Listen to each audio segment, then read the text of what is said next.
Eu queria ler palavras do Senhor Jesus Cristo. O que o Senhor Jesus tem a declarar a respeito do Natal, a respeito da vinda dele ao mundo. Ouça o que Jesus diz, como está registrado em Lucas capítulo 4, versículo 42. Lucas 4, 42 diz assim: E sendo já dia, saiu e foi para um lugar deserto, e a multidão o procurava e chegou junto dele e o detinham para que não se ausentasse deles. Veja só. Ele, porém, lhes disse: Também é necessário que eu anuncie a outras cidades o evangelho do reino de Deus, preste atenção, porque para isso fui enviado. E o versículo 44 diz: E pregava nas sinagogas da Galileia. Nessa época do ano em que a gente vê a comemoração do Natal de Jesus Cristo, lindas decorações, lindas apresentações como aqui acabamos de ver, e principalmente porque acontece numa época do ano em que tem tudo acontecendo, seria muito fácil a gente perder de vista, por exemplo, essa declaração de Jesus sobre a razão de sua vinda ao mundo, e isso é o Natal. O que é o Natal? O Natal é a vinda de Jesus Cristo ao mundo, sua entrada neste mundo, a sua vinda, sua chegada aqui. Ele dirá: eu fui enviado. Essa palavra quer dizer que tem todo um contexto muito grande. Com uma palavra ele consegue nos fazer perceber muitas coisas.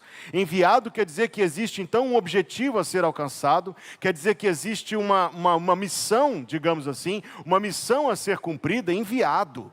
E que existe uma relação, não é meramente nascer, não é meramente chegar, é ser enviado. É uma palavra que denota, que conota, que revela, que carrega muitas coisas. Ele diz: eu fui enviado, com um objetivo, com um propósito, aquilo que a Bíblia nos revela como sendo a grande aliança entre Deus Pai e Deus Filho, com um propósito, com um intento, com um objetivo da salvação dos pecadores. Ele diz: importa que eu pregue, porque para isso fui enviado.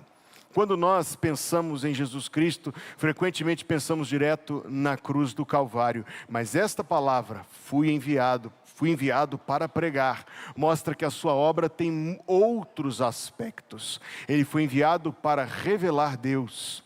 Ele foi enviado para ser a demonstração da presença de Deus, para ser o Deus conosco. A palavra que ele disse a Pôncio Pilatos está registrada no Evangelho de João, capítulo 18, versículo 37. Ele diz: eu para isso nasci, e para isso vim ao mundo, para dar testemunho da verdade.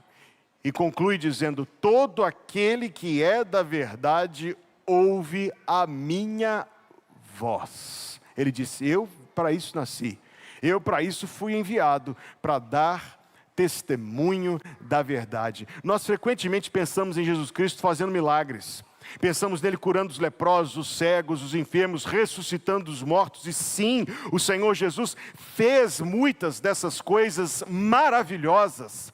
Mas em determinado momento da sua vida, seu primo João Batista estava preso e parecia, o relato dos evangelhos nos permite interpretar isso, João Batista estava ansioso, quem não ficaria? Apressado talvez, mandou alguns representantes seus perguntar a Jesus: és tu aquele que havia de vir ou havemos de esperar outro?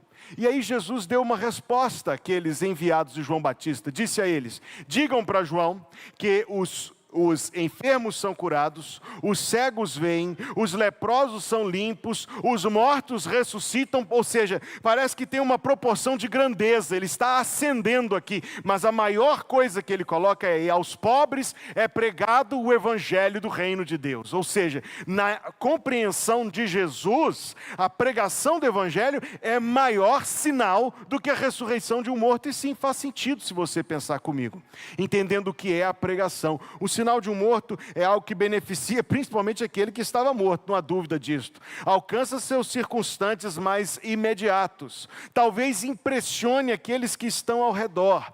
Mas a pregação do Evangelho, como nós veremos, por exemplo, também nesta passagem que estamos considerando, é a verdade sendo levada para o íntimo. Um grande milagre é algo que os olhos veem, é algo que mexe com as emoções. Mas Jesus Cristo é, primeiro de tudo, um pregador, porque a verdade que Ele traz consigo, a verdade que Ele revela, muda o jeito da pessoa de pensar. muda o jeito da pessoa de viver, traz a pessoa a um conhecimento de quem Deus é e proporciona restauração da comunhão com Deus, que foi perdida no pecado e que Jesus Cristo vem restaurar. Ele diz que é, primeiro de tudo, o objetivo do seu nascimento, trazer a verdade, pregar a verdade.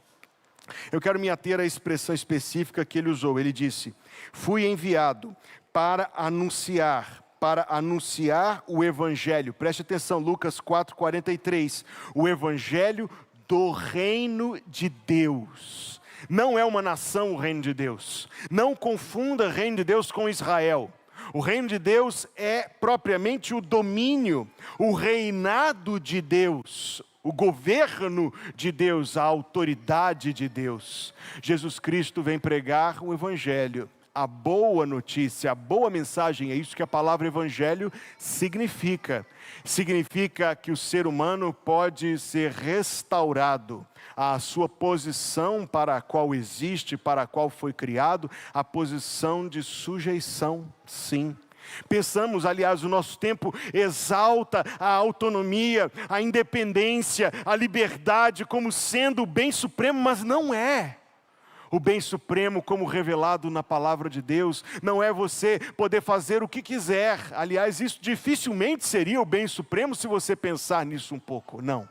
O bem supremo, como Deus revela em sua boa e santa palavra, o bem supremo é ser restaurado à comunhão com Deus, é ser restaurado a uma posição de serviço, de sujeição a Deus. As boas novas são as boas novas do reino de Deus. Entenda o seguinte: a Bíblia revela que você inevitavelmente é súdito de um de dois reinos. Existem dois reinos e todas as pessoas são súditas de um deles. Está escrito na carta de Paulo aos Colossenses que Deus nos transportou do reino das trevas, nos tirou do reino das trevas e nos transportou para o reino do Filho do seu amor. Existem 195 países, eu sei disso, mas existem apenas dois reinos neste mundo.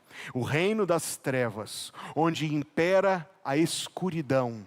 Não pensamos em escuridão senão como sendo sentido de confusão, de falta de clareza, de falta de visão, de falta de compreensão, de desordem, portanto de desorientação, onde não existe verdade, onde não existe a luz da verdade segura na qual apoiar-se, pela qual conduzir-se. Isso é escuridão.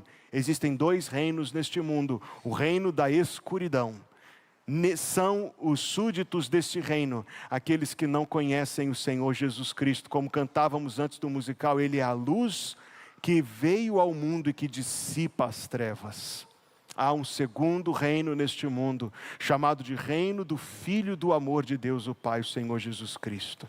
Ele que diz no Evangelho de João, capítulo 8, versículo 12, eu sou a luz do mundo, luz que esclarece. Luz que ilumina, portanto verdade, luz que aquece, portanto vida. A revelação de um reino onde a verdade de Deus é conhecida. Este é o Evangelho do reino de Deus. Mas a partir do momento em que ele se apresenta como pregador, ele nos coloca numa posição, a posição de ouvintes, e a posição daqueles que respondem. Eu sou pregador. E como pregador, sei o que é a posição de um pregador, que é a posição na qual Jesus Cristo se coloca.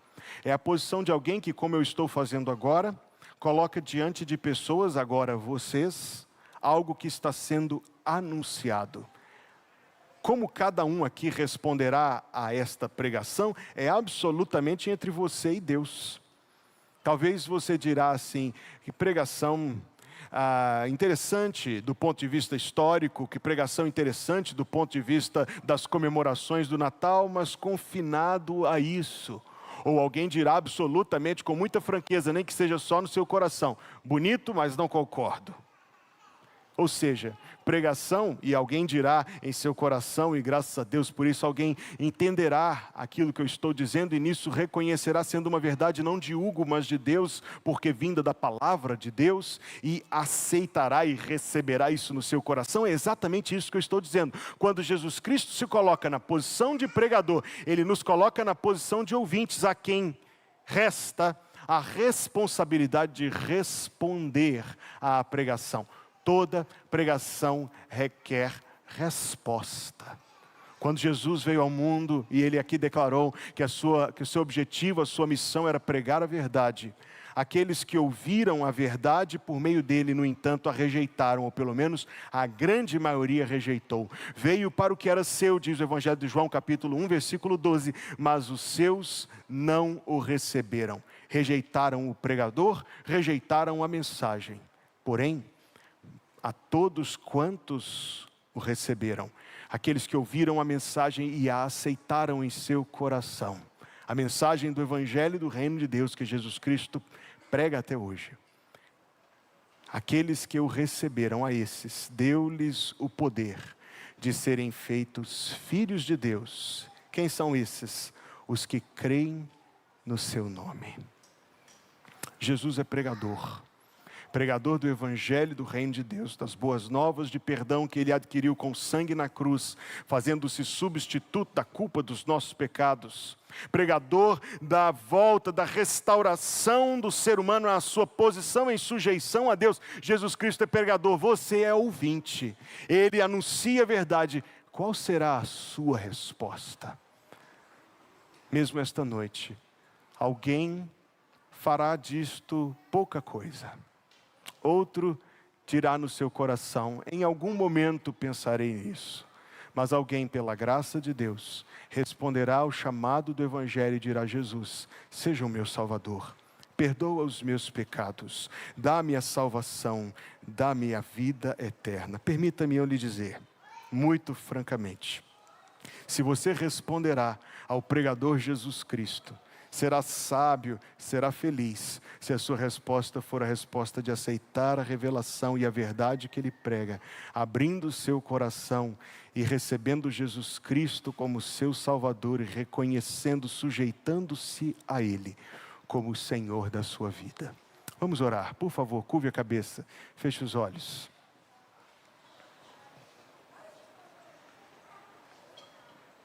Terá Deus tocado o seu coração? Saiba que toda essa noite foi pensada, toda esta programação foi pensada, tendo como objetivo o coração de algumas pessoas ser tocado com a mensagem, com a pregação sobre Jesus Cristo. Terá Deus tocado o seu coração? Terá Deus tocado o seu coração para que você busque o Senhor, para que você queira conhecer mais sobre o plano de salvação de Deus? Terá Deus tocado o seu coração? Eu gostaria muito de orar por você. Se o Senhor toca o seu coração, faça um sinal com a sua mão, apenas para que eu saiba, Deus veja, e eu possa orar por você. Um sinal com a sua mão, e eu orarei por você agora, nesse sentido. Que o Senhor Deus te abençoe, que o Senhor Deus te abençoe. Se o Senhor toca o seu coração sobre esta mensagem de Jesus, sobre o perdão dos pecados, a reconciliação com Deus, a vida eterna, dê um sinal com a sua mão e eu quero orar por você. Senhor, obrigado em nome de Jesus, porque Tu enviaste o Teu Filho Jesus Cristo a este mundo. E obrigado porque vindo a este mundo, Ele tanto sofreu: pobreza, rejeição, traição, incompreensão, crítica, tudo isso Ele pacientemente suportou. E sobre todas as coisas a cruz, onde depôs a sua vida, onde derramou o seu sangue, para sofrer a culpa, Deus, dos pecados de todos os que nele confiam, dos que nele creem. Obrigado, Senhor, porque mais uma vez esta mensagem chega aos corações, vinda da Tua palavra, pelo poder do Teu Espírito. E pedimos a Deus que o Senhor abençoe estes que sinalizaram com a sua mão, outros cujo coração está tocado na Tua presença. Que o Senhor abençoe, Deus, dando uma completa compreensão da verdade da Tua palavra.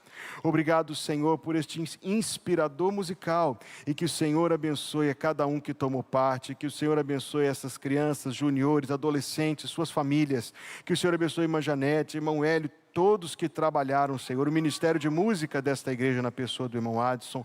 Por tudo isso te damos graças, Pai Santo, e pedimos que a bênção do Senhor nos acompanhe. Obrigado por este culto, obrigado pela tua presença conosco e entre nós, obrigado pela semana que está iniciando, ao longo da qual pedimos que o Senhor fique conosco e que o Senhor nos guarde contigo. Que o Senhor te abençoe e te guarde.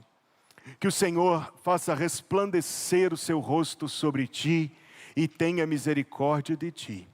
Que o Senhor sobre ti levante o seu rosto e te dê a paz. Em nome de Jesus, assim seja. Dizemos amém. Amém.